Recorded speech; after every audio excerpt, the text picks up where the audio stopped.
Hello guys, welcome back to my YouTube channel. എൻ്റെ പേര് Athul Raj. Cinema addicted double to ഡബിൾസിലേക്ക് ഏവർക്കും സ്വാഗതം. നമ്മുടെ അസ്കർ അലി നായകനായിട്ട് വരുന്ന പുതിയ മൂവിയാണ് സംഭവം അധ്യായം 1. മൂവിയെ പറ്റിയാണ് പറയുന്നത് നമ്മള്. ഞാൻ തന്നെ ഇന്നും മൊത്തം റിലേ പോയിരിക്കണം ഗൈസ്. എന്നുവെച്ചാൽ നമ്മളൊരു യൂട്യൂബ് ചാനലിൽ ചെറിയൊരു ഷോർട്ട് ഫിലിം ഏകദേശം ഒരു കൊല്ലം മുമ്പ് ഞാൻ ഇറങ്ങിയപ്പോ ഞാൻ കണ്ടായിരുന്നു. സിനിമയൊന്നും സമയത്ത് കണ്ടേക്കാന്ന് ഓർത്ത് അത്യാവശ്യം എല്ലാ റിവ്യൂവും കാര്യങ്ങളൊക്കെ വന്നപ്പോ ജസ്റ്റ് ഒന്ന് കണ്ടു നോക്കിയാണ്. കിടിലൻ ഒരു റിലേ പോയി നമ്മള് എന്താണ് ഇങ്ങനെയൊക്കെ ചെയ്യാൻ പറ്റുക, കിടിലൻ മേക്കിങ്ങും സൗണ്ടും എല്ലാം പക്കയായിട്ടുള്ള ഒരു കിടിലൻ ഷോട്ടിലും.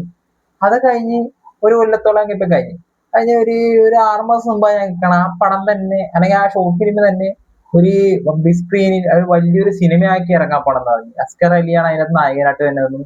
അതൊരു ബിഗ് സ്ക്രീനിൽ വലിയൊരു സിനിമയായിട്ട് ഇറക്കാൻ പോണെന്ന് പറഞ്ഞു. ഞാനത് കംപ്ലീറ്റ് ആയില്ല. പറഞ്ഞാൽ അത് ശരിക്കും കംപ്ലീറ്റ് ആയില്ല പടം. തിയേറ്ററിൽ പോയി ഞാൻ ഇന്ന് പടം കണ്ടു കഴിഞ്ഞപ്പോൾ മനസ്സിലായത് ശരിക്കും അതൊരു ഇച്ചിരി പാർട്ടായി കാണിച്ചിട്ടുണ്ടാകുന്ന ആ ഷോർട്ട് ഫിലിമിൽ. ഇപ്പൊ അത് ഫുള്ള് കംപ്ലീറ്റ് ആയെന്നല്ല, സോറി, അധ്യായം 1 പറഞ്ഞിരിക്കുന്നത്. സെക്കൻഡ് പാർട്ട് ഉടനെ തന്നെ വരുന്നുണ്ട്.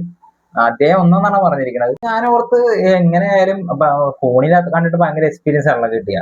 അപ്പൊ സൗണ്ട് ഡിസൈനിങ്ങും വിഷ്വൽ എഫക്ട്സും, അതായത് നമ്മളെ ഒരു ത്രില്ലർ പടം, അത് ഒരു കാടിനുള്ളിൽ നടക്കുന്ന, അത് ട്രെയിലർ കണ്ടവർക്ക് മനസ്സിലാവും. ഒരു കാടിന്റെ പശ്ചാത്തലത്തിൽ വന്നൊരു സിനിമയാണ് ഇത്. അപ്പൊ ആ കാടിനുള്ളിൽ നടക്കുന്ന ഒരു പടമാകുമ്പോ പച്ചപ്പും കാര്യങ്ങളൊക്കെ ഓവറായിട്ട് കാണിച്ച് ലൈറ്റിങ്ങും എല്ലാം പെർഫെക്ഷൻ കാര്യങ്ങളൊക്കെ ആയിരിക്കും എന്നോർത്ത് നമ്മൾ കാണാൻ പോയതാണ്. ആ കിടിലെ നമ്മള് ഷോർട്ട് ഫിലിം കണ്ടപ്പോഴുള്ള എക്സ്പീരിയൻസ് എങ്ങനെയാണെന്ന് വെച്ചാൽ അതിന്റെ അപ്പുറത്തെ ഒരു എക്സ്പീരിയൻസ് തന്നെ കിട്ടി. അതായത് ഷോർട്ട് ഫിലിം നോർമലി ഫോണിലാണ് കണ്ടത്, നോർമൽ ഹെഡ്സെറ്റ് ഒക്കെ ഉപയോഗിച്ച് കഴിഞ്ഞാൽ ഇത് കറക്റ്റ് ഒരു 4K ഡോൾബി അറ്റ്മോസ്ഫിയർ ഉള്ള ഒരു കിടിലൻ തിയേറ്ററിൽ തന്നെയാണ് ഞാൻ പോയി കണ്ടത്. അതുകൊണ്ട് നല്ലൊരു എക്സ്പീരിയൻസ് തന്നെ കിട്ടി. മസ്റ്റ് വാച്ച് തന്നെ പറയാനുള്ളത് തിയേറ്റർ വാച്ച്, അല്ലാതെ ഫോണിൽ വന്നിട്ട് കാണാം അത് ഷോർട്ട് ഫിലിം പോലത്തെ പടമാണ്, അല്ലെങ്കിൽ ആ ഷോർട്ട് ഫിലിം ആയിട്ട് വന്നിട്ട് ആ സിനിമ ആക്കിയതാണെന്നൊക്കെ പറഞ്ഞ് ഫോണിൽ വന്നിട്ട് ഇത് കാണാതിരിക്കുന്നവന്മാര് പ്രത്യേകം പറയാനുള്ളത്, കിടിലൻ സൗണ്ടും വിഷ്വലും എല്ലാം പക്കയായിട്ട് വന്ന ഒരു പടം. അത് തിയേറ്ററിൽ തന്നെ പോയിരുന്ന് കാണുക. അല്ലെങ്കിൽ വേറെ ഒന്നും കൊണ്ടല്ല ഗൈസ്, നമുക്ക് ആ പടം എക്സ്പീരിയൻസ്, അല്ലാതെ നമ്മൾ നല്ലൊരു സിനിമാ പ്രേമി അല്ലെങ്കിൽ സിനിമേനെ ഇഷ്ടപ്പെട്ട് കാണുകയും ചെയ്യുന്ന ഒരു വ്യക്തിയാണെങ്കിൽ നല്ലപോലെ എക്സ്പീരിയൻസ് ഉണ്ടാക്കണമെങ്കിൽ മസ്റ്റായിട്ട് തിയേറ്ററിൽ തന്നെ പോയി കാണാന്ന് പറയാനുള്ളത്. അത്തരം ഒരു എൻഗേജിങ് ആണ്, ത്രില്ലർ എലമെന്റും അല്ലെങ്കിൽ ഒരു ടൈം ലൂപ്പ്, ടൈം ട്രാവൽ, അങ്ങനെയൊക്കെ പറയാവുന്ന തരത്തിലൊരു ഇതിലും പടം തന്നെയാണത്. അത് മസ്റ്റായിട്ട് കാണേണ്ട ഒരു പടം കൂടിയാണെന്ന് ഞാൻ എടുത്തു പറയാണ്. വേറൊന്നല്ല, എന്നെ സംബന്ധിച്ച് ഞാൻ ഈ പടം ഓൾറെഡി ഞാൻ ഒരു കൊല്ലം മുമ്പ് ഞാൻ ആ ഷോർട്ട് ഫിലിം കണ്ട ഒരു വ്യക്തിയാണ്. അപ്പൊ എനിക്ക് അത്രയ്ക്ക് നല്ലപോലെ, അതായത് നല്ല തിയേറ്റർ എക്സ്പീരിയൻസ്, നമുക്ക് ഓൾറെഡി എന്താണ് ഉദ്ദേശിച്ച തീം എന്താണെന്ന് നമുക്ക് അറിയാം. അപ്പൊ അങ്ങനെ വന്ന് കണ്ടൊരു വ്യക്തിയാണ്. എനിക്കത് അത്രക്ക് നല്ലൊരു തിയേറ്റർ എക്സ്പീരിയൻസ് കിട്ടിയില്ലെന്ന് അറിയാം. പക്ഷെ എന്റെ ഓപ്പോസിറ്റ്, അല്ലെങ്കിൽ എന്റെ ഒപ്പം നിരുന്ന് കണ്ടവന്മാർ ഇതെന്ത് പടാണ് ബ്രോ എന്ന് അവസാനം ഇന്റർവ്യൂ ആയപ്പോ എന്നോട് ചോദിച്ചു പോയി. എന്നുവെച്ചാ അതിന് മുമ്പ് അവർ എന്നോട് പരിചയപ്പെട്ടായിരുന്നു. എങ്ങനെ പറഞ്ഞാൽ ഇങ്ങനെ ഓൾറെഡി ഒരു ഷോർട്ട് ഫിലിം ഇറങ്ങിയിട്ടുണ്ട്, അതിനെ ബേസ് ചെയ്ത്, അല്ലെങ്കിൽ അതേ ഒരു കണ്ടന്റിനെ ബേസ് ചെയ്ത് വന്ന മറ്റ് അതിന്റെ തന്നെ സംവിധായകം, റൈറ്റർ എല്ലാരും കൂടി ഇറക്കി മറ്റൊരു പടാണെന്ന് ഞാൻ പറഞ്ഞായിരുന്നു. അതാണ് ബ്രോ എന്നൊക്കെ പറഞ്ഞ കിടില എക്സ്പീരിയൻസ് ആണ്, കണ്ടു നോക്കാന്ന് പറഞ്ഞ് കാണാൻ തുടങ്ങിയാണ്. അവരാ ഇന്റർവെൽ പഞ്ചാബ് എന്നോട് എന്താണ് ബ്രോ ഇങ്ങനെയൊക്കെ ഒരു പടം എടുത്ത് മലയാളം പടം അല്ലേ എന്നിങ്ങനെ എടുത്ത് ചോദിച്ചതിനോട്. എനിക്ക് അത്രക്ക് ഒരു എഫക്റ്റ് എനിക്ക് തോന്നിയില്ല. എന്ന് വെച്ചാൽ നമ്മൾ ഓൾറെഡി ആ ഷോർട്ട് ഫിലിം കണ്ട പോയ വ്യക്തിയായതുകൊണ്ടാണ് കേട്ടോ. ഞാൻ സത്യം പറഞ്ഞ ഈ പടം കാണാൻ കയറിയത് ഈ ഷോർട്ട് ഫിലിം, അല്ലെങ്കിൽ അവരെ ഉദ്ദേശിച്ച കണ്ടന്റ്, ആ കണ്ടന്റ് വെച്ച്, ആ കണ്ടന്റ് എന്താണ് ഉദ്ദേശിക്കുന്നത്, ആ കണ്ടന്റ് വെച്ച് മറ്റൊരു കഥ, അല്ലെങ്കിൽ ആ കണ്ടന്റ് വെച്ച് ഞാൻ വേറൊരു രീതിയിൽ അവതരിപ്പിച്ച് എന്ന രീതിയിലാണ് ഞാൻ പടം കാണാൻ കയറിയത്. പക്ഷെ അങ്ങനെയല്ല, പടം ഏതാ ഷോർട്ട് ഫിലിം എവിടെയാണോ നിർത്തിയത് അതിന്റെ ബാക്കി സ്റ്റോറി ആയിട്ട്, അതായത് ആ ഷോർട്ട് ഫിലിമിൽ ഉൾപ്പെടുത്തിയിരിക്കുന്ന കാര്യങ്ങളും കൂടി ഇതിന്റെ അകത്ത് ഇൻക്ലൂഡ് ആയിട്ട് പറയുന്നുണ്ട്.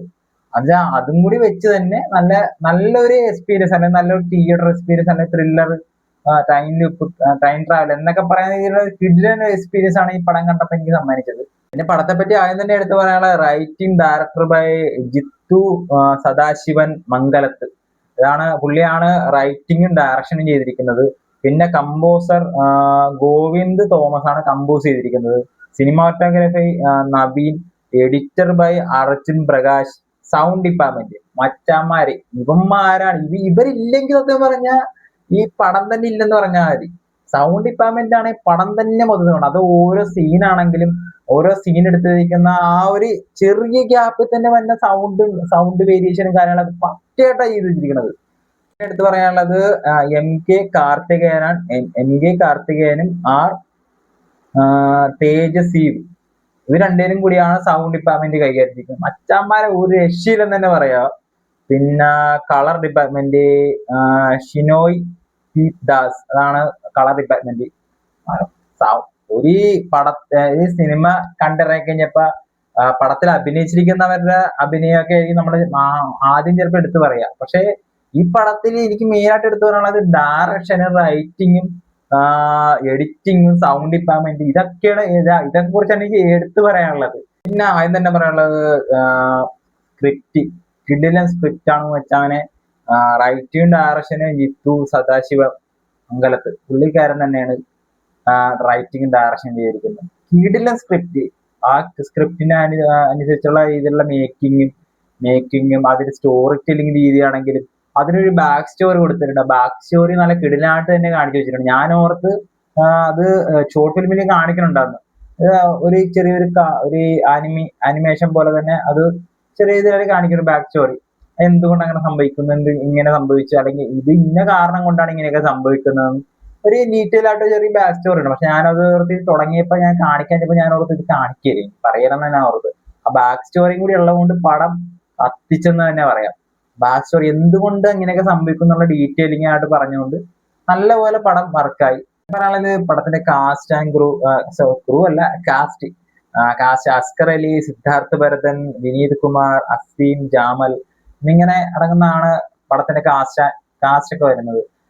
എല്ലാവരും അത്യാവശ്യം നല്ലപോലെ അഭിനയിച്ചിട്ടുണ്ട്. നമ്മുടെ അസ്കർ അലിനെ പറയുകയാണെങ്കിൽ പുള്ളിക്കാരന്റെ ഒരു ഗ്യാപ്പിന് ശേഷം വന്നൊരു കിടിലൻ പടം തന്നെയാണ് പറയാനുള്ളത്. പക്ഷെ അത്യാവശ്യം നല്ല ഇത് തന്നെ പുള്ളി വർക്ക് ചെയ്തിട്ടുണ്ട്.